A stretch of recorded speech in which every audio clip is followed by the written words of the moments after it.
I'm going to be talking about some new research that we're just really starting up in the lab, but we are very excited about this. Okay, so one of the focus we have in the lab is on glioblastoma, or I'll just probably refer to it as GBM research. I'll just whiz through these because Mel touched on them. So GBM is the most common and deadliest type of malignant brain tumour in adults. About 1,000 Australians are diagnosed every year with GBM, and it has very poor survival rates. So the 5-year survival rate for GBM is only about 5%. And actually, the average survival rate is only about 15 months. So the reason for these really low survival rates is due to the fact that there aren't really very many effective therapies for GBM. So therapies to treat GBM are currently limited to, first of all, surgical resection, as Mel said. So on diagnosis, the neurosurgeons will try and cut out as much of the bulk of the tumour as possible. However, GBM is a very invasive disease, so it's really hard to remove all of the tumour cells. Surgical resection will be followed up by bouts of radiotherapy and chemotherapy. So this graph down the bottom here just just shows the survival rate. So with radiotherapy alone, the average survival rate is only about 12 months. If you combine this with temozolomide, which is really one of the only chemotherapy drugs available for treating GBM currently, this only increases survival by about 3 months, so to about 15 months. In fact, only 4 drugs have been approved for GBM treatment in the last 25 years. So this is quite staggering if we compare this to other cancers like breast cancer or melanoma, where there have been a large number of improvements in drug treatments that have become available. And with that, really great survival rates happening for these types of cancers. So why is this? Why is GBM so hard to treat? I guess the main reason for this is the fact that the tumour is located within the brain. So this is one of our most vital organs. And the brain is a highly vascularised organ, and the blood vessels that are found within the brain are quite different to those that are found in organs throughout the rest of our body. So the blood vessels are lined by a structure which is called the blood-brain barrier. And this is just compared, say, to a blood vessel from, say, the liver or any other organ within the body. So blood vessels are lined by specialised cells which are called endothelial cells. Now in the blood-brain barrier, these endothelial cells are held very close together by components which are called tight junctions. So these tight junctions effectively seal off any space between the endothelial cells. So anything which might be passing through the blood vessel can't simply go in between the cells and enter the brain tissue, as opposed to endothelial cells throughout vessels throughout the rest of our body. There are spaces between these cells. Also in the blood-brain barrier, the endothelial cells contain these specialised drug pumps or specialised transport pumps, which if there is stuff coming in through the blood vessel which enters these cells, these pumps work to actively pump these substances back into the blood circulation. So the blood-brain barrier can really be thought of as border security for the brain. So it's really important that we protect the brain. We don't want anything harmful getting in. For example, toxins or pathogens which might be travelling through are unable to pass into the brain tissue. But obviously the brain needs certain nutrients to survive, and these are allowed in. Unfortunately, in the case of a diseased or an injured brain, when we need to get life-saving therapeutics into that brain tissue, so we need to get drugs in, these drugs are restricted from entry to the brain because of the presence of this blood-brain barrier. And this is different, obviously, in other organs or tissues in the body where drugs are more readily able to pass through. In fact, about 98% of medications cannot pass the blood-brain barrier in significant quantities. So what happens when there's a brain tumour present?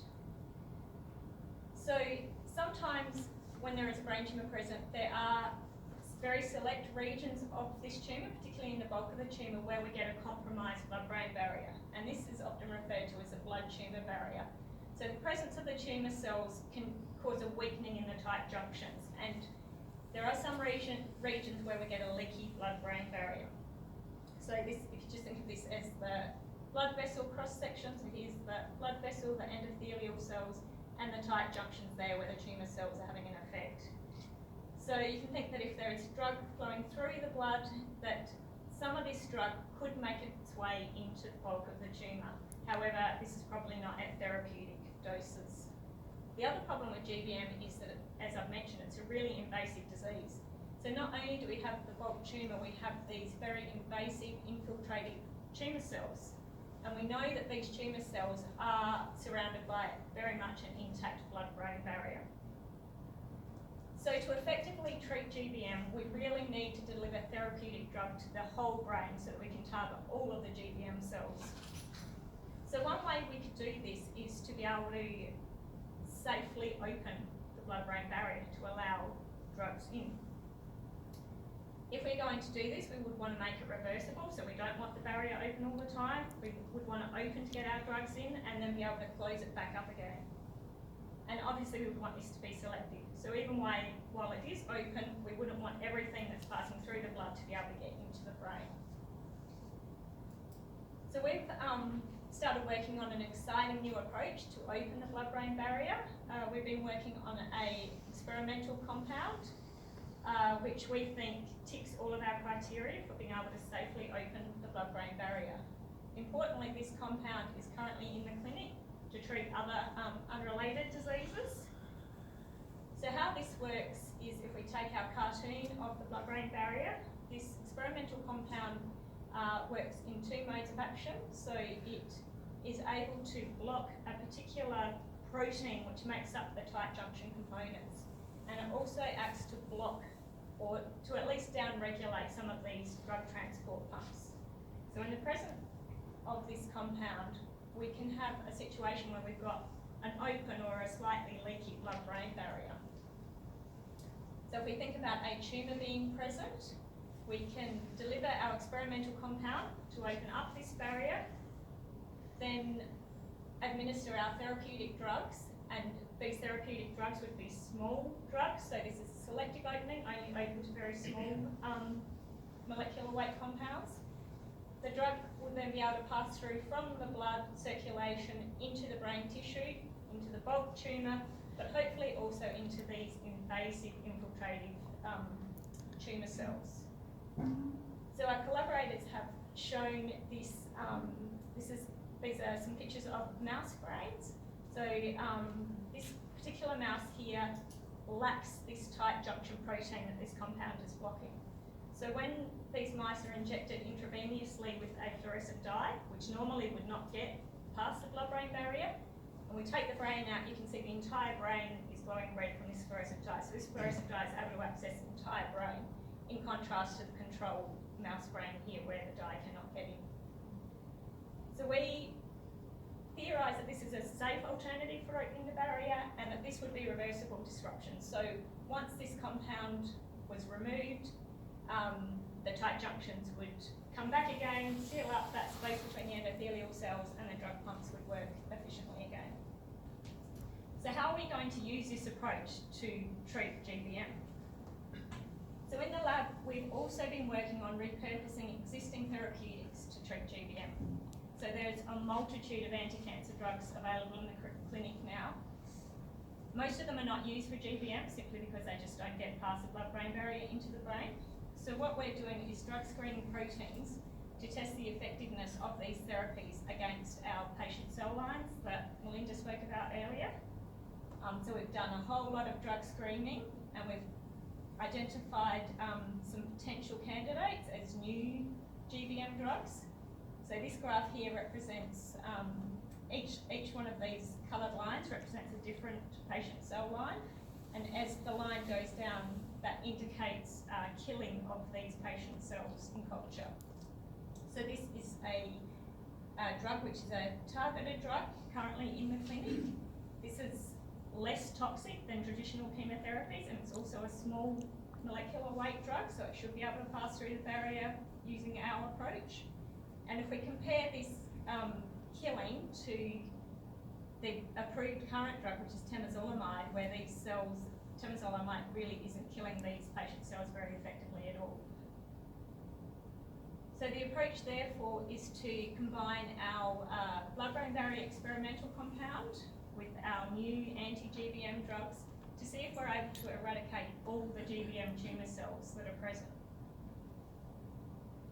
So we are just sort of at the beginning of this. Currently in the lab we are evaluating the timing of this barrier opening. So to do this we're using these fluorescent dyes, dyes that wouldn't normally pass through the blood-brain barrier.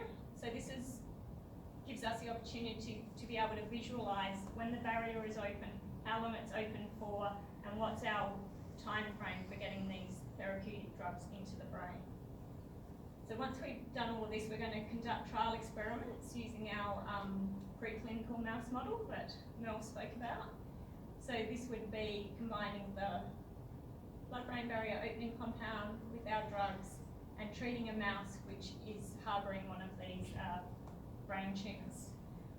So really the only way to investigate whether a drug is going to work and whether a drug is going to get through the blood-brain barrier is to actually use an animal model system. As you can appreciate, the blood-brain barrier is a highly evolved structure. We just can't recapitulate that in the lab. And I'd just like to point out that this mouse model is particularly great for these types of studies. If we have a look at, this is just a section of a mouse brain which was harbouring a brain tumour. So this purple region here is the brain tumour. If we magnify in on that, you can see all of this dense purple region here is the brain tumour, but hopefully you can see these purple dots around here. So these are these invasive infiltrative cells that I've been talking about. So this animal model faithfully recapitulates what we see in the human patients, and we should be able to see whether our model here is able to kill these invasive tumour cells. So just to finish up, I'd like to acknowledge our brain tumour research group here at the CCB, headed by Stuart Pitson, and Melinda T does all of this work with me. Also, I'd like to acknowledge the funding bodies. So the NRF provided us with funding through their project grant scheme a few years ago. This seed funding allowed us to get some preliminary data, which we were then able to put a bigger, larger grant into the national system through the National Health and Medical Research Council, which I'm happy to report we were successful in obtaining that funding last year. So we now have 3 years of money to really move this research forward. Thank you for your time.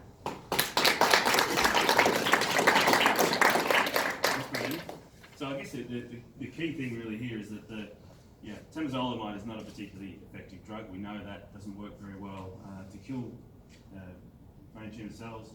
It's used because it gets across the blood-brain barrier. What we've been able to show is that we've got drugs that are at least 10,000 times better than temozolomide.